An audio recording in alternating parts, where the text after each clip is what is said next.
So my next guest dream job is a bed of roses, literally. He has the sweetest gig on the West Coast. Take a look at this. I'm more than passionate about roses. Meet Dan, my rose man. He's created gorgeous rose gardens on the grounds of my home in California. He's known around town as the Rose Doctor. Oprah currently has 3 rose gardens. We're in what Oprah calls her tea garden. We planted about 250 roses with Oprah's help. This is hot cocoa. It's one of Oprah's current favorites. The color is quite spectacular. Oprah's taken with pink roses these days. She likes big roses. The rose that I'm holding will one day potentially be named Oprah. What really makes it special is the markings on the outside of the petal. I think I want more depth of color. Okay. Welcome, Dan Bufano. Dan Bufano is my rose gardener. He matches the roses he plants with fabrics, carpet, and wall colors. And we have some swatches from my home that we're working on, that Dan is working with now. So what we try to do is we match the roses to the colors of the different rooms, you see, so that when you go to your garden, you may pick the roses for that particular room.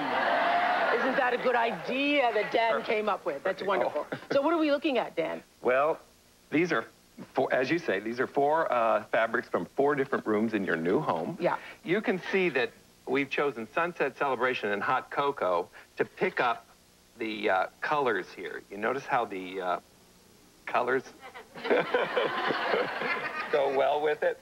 And here we've chosen 3. We've got, this is sort of the celebrity bouquet. This is Marilyn Monroe and Chris Everett, and this is Celebrity. Now, see, maybe everybody doesn't. Did you know all roses have names? Roses are names. So that's when he says Marilyn Monroe, that means that's a rose named after Marilyn Monroe. That's a rose. Chris Everett has a really good rose. Yes. She does, yes, yeah. Yes. Yeah. They're all wonderful. Yeah. Or they wouldn't be in your garden. These are from Oprah's garden. These are all from my garden that I brought yesterday. Thank you.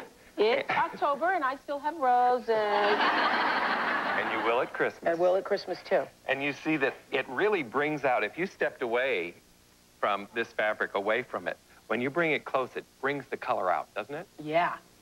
Yeah, Dan, you did good that way.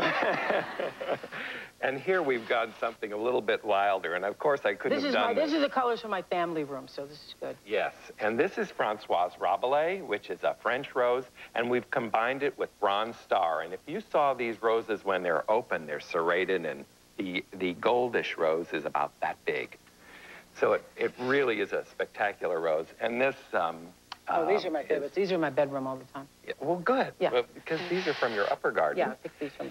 And I have an upper garden and a lower garden. People, okay? And we're hoping that they will bring out the colors. This is Ambridge Rose combined with Fair Bianca. And we also have some French lace in here, which is sort of pink, but also goes to the tones of bone as the seasons change.